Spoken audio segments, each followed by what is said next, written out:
Welcome back to Saturday Morning Coffee. I'm your host Michael, and thing to get off right off the top of the show today. And I apologize because this is I got this thing 2 weeks ago, but I got my first ever bit of fan mail from my soon-to-be father-in-law, and it is a hot dog neon sign. It's pretty sick. We It's so funny. He texted for the address like 2 minutes after commenting on a hot dog video. So we had a pretty good inkling when he asked for the address, so it was to send something. But I'm really excited to have my very first fan mail. Didn't think I'd ever have one of these. Yeah, so thanks, and I'm really excited to hang this up in my office. I don't know where I want to do this yet, but it's got two nice little chains that can just hang down from the ceiling. It doesn't have to be up against a wall. So I got to try and figure out where to put that. But it's going to be a nice little background aesthetic item for sure. Okay, let's get in the show. So this was my last week at my current job, and hopefully the last week ever working in higher education. And I feel like I've overviewed this change before in all the work I've done and like all the other components I would want to say throughout other episodes. So I'm not going to dive into that here. But I used to think it was weird or odd when people would talk about making so much content that they forget what they've talked about, or like what stories they've shared, or like what jokes they've already played out on their podcasts and other content before. I used to think it was really weird. And I feel like I'm starting to get to the point where I get it. And I don't feel like I'm doing nearly as much sit around and talk content as others that I see have this point to share. So, 'cause between the stories I tell on stream versus like on this podcast or just like casually mentioned in other videos, like I am starting to be unsure about what I've already said before, and so now I'm like, crap, have I told this or not? And sometimes I have to like run through some previous notes to see if this has been something I've talked about before. It's a very weird feeling, like talking to an old friend that you're reconnecting with, and then you go, oh, wait, you were there for that. I'm telling you a story where you were there for that. That's kind of the feeling I have when I am like starting to like almost rehash something on this that's already been talked about in a previous episode. It's just a weird feeling. Anyway, long story short, I don't think there's a better time than now to get out of higher education here in the United States, and I am very excited to be moving on to a new field.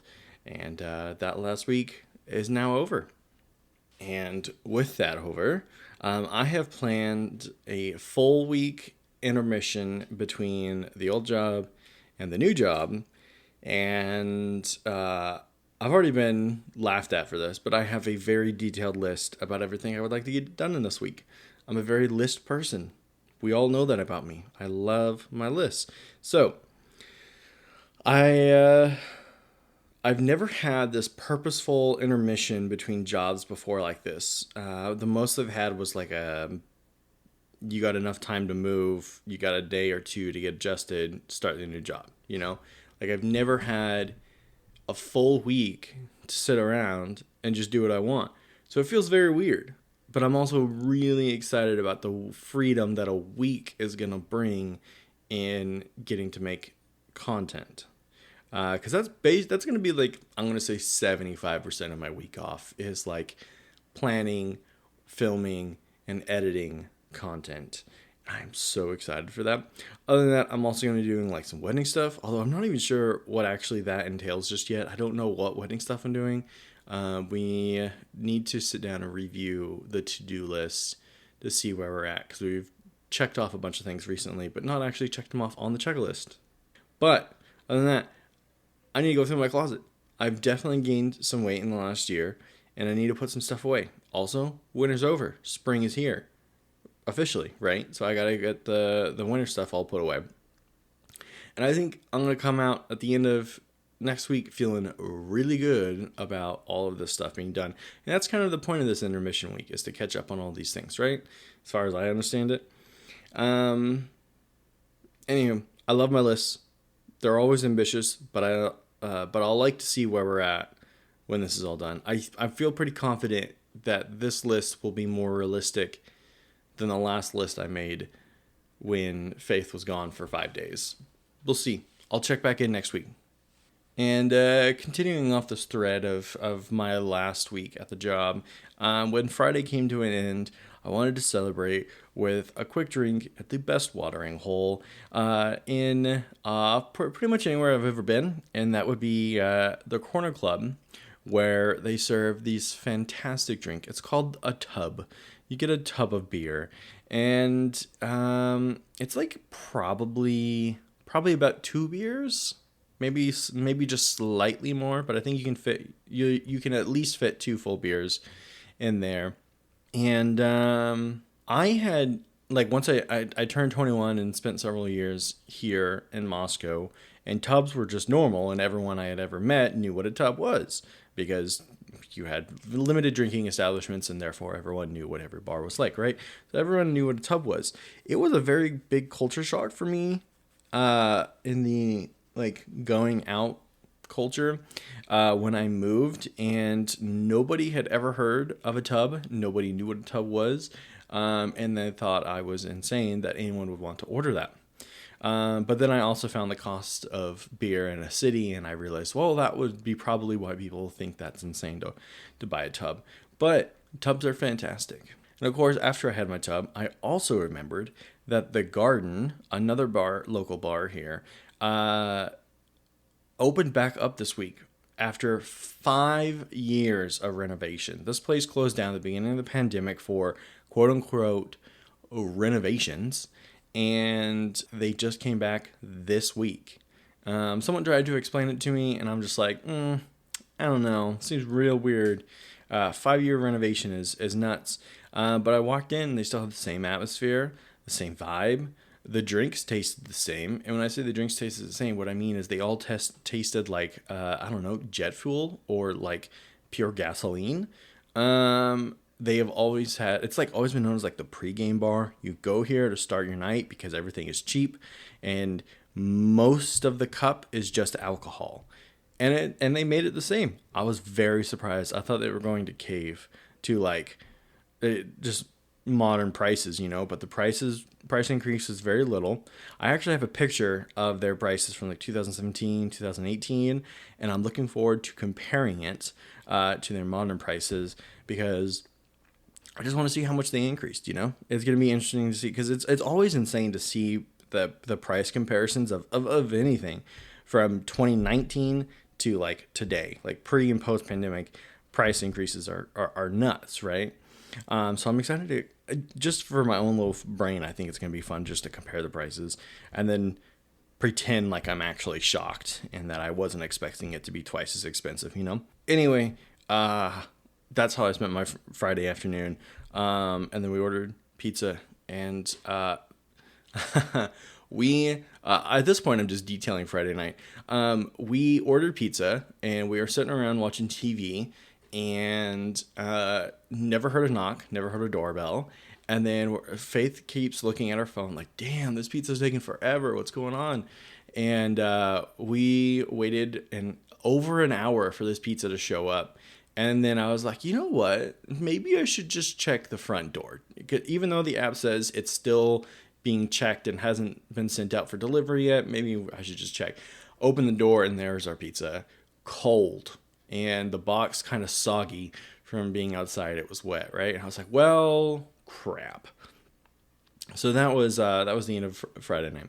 Anywho, moving on from recapping a night that nobody here participated in, we are coming up on the end of the first quarter of this year's content, and I have a lot of major changes coming to Purple Elephant and all of the content.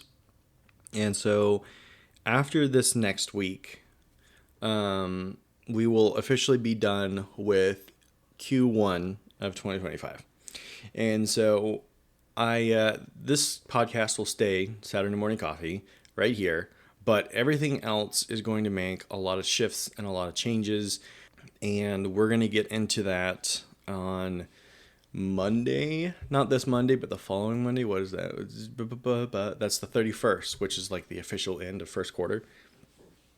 We will the Monday podcast will be talking about kind of like a sausage talk, talking about what's worked, what hasn't worked. So if that is of interest to you, definitely check out that episode where we're gonna like kind of talk through a lot of the changes that I'm gonna be implementing.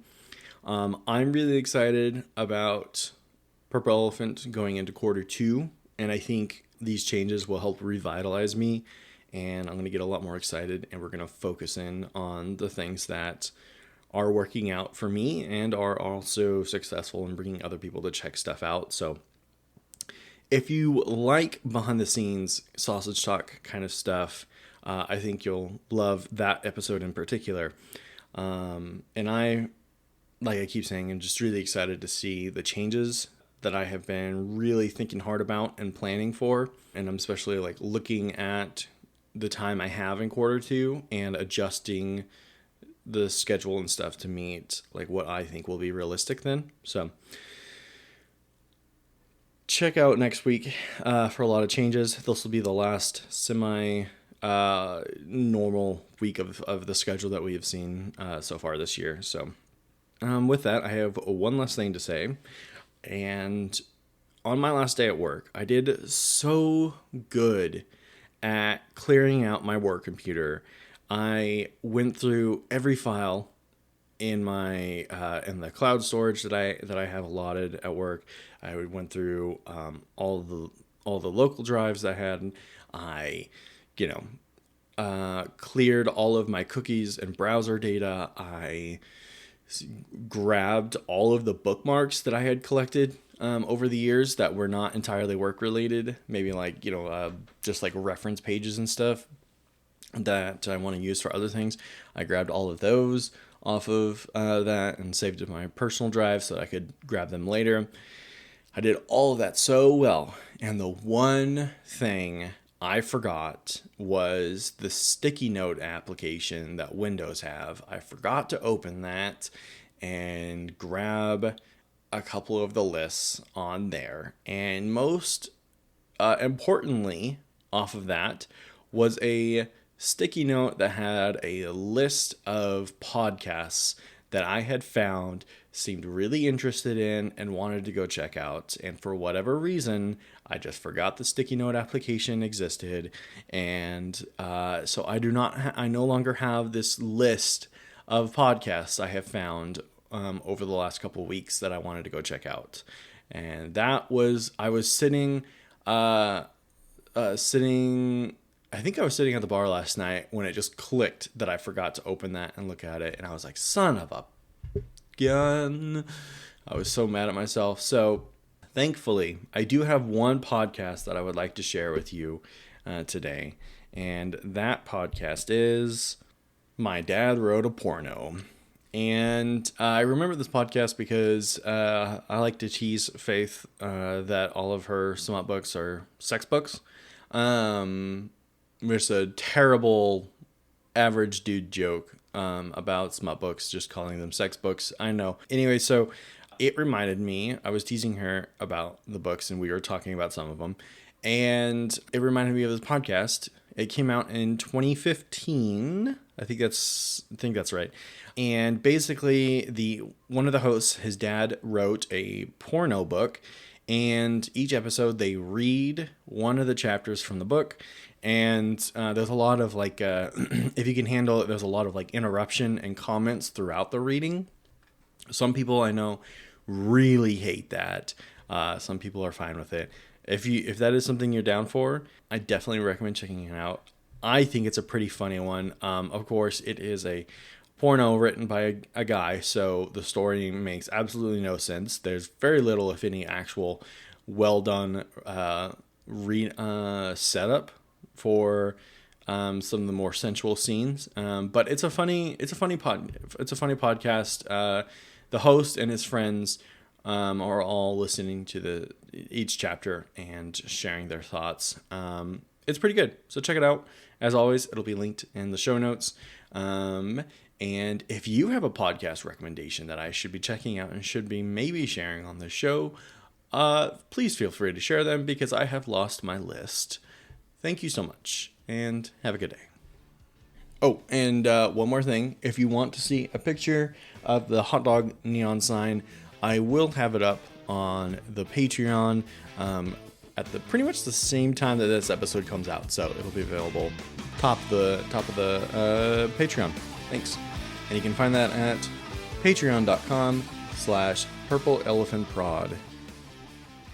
Hey, I lied. I actually have one more thing to say, and it's because as soon as I hit the off button on the recording, I was taking my 5-minute break before I started editing, and then I got reminded that I am arguing with this guy on TikTok, this creator.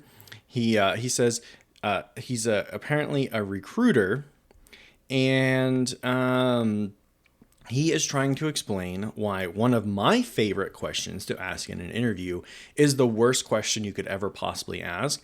And it's like, is there anything about my application that you don't like? Or it's just like something to the effect of, I've flushed it now. So it's basically like the way I would ask it is, is there anything on my application that, gives you hesitancy? I'd love to discuss it. And it's meant to be an opportunity to address any concerns that they have immediately. And I want to be clear. I love this question, and it has only ever worked out well for me because nobody on God's green earth is willing to give real feedback anymore on your application process. I'm telling you, I have been through 3 career centers, and every single one has told me over and over again, I have no rooms to adjust or improve your resumes. I don't know why you're getting I don't know why you're not getting interviews. I don't know why you're not getting responses, yada, yada, yada. Useless. All 3 career centers at 2 different universities and a private one. Useless. And then if you follow up via email to a recruiter after they have denied your application or even approved it, they will never tell you why your application wasn't good or what you could have done to improve it. So the only way to get an answer is to put someone on the spot at the end of your interview, and then you can address it right then and there, right?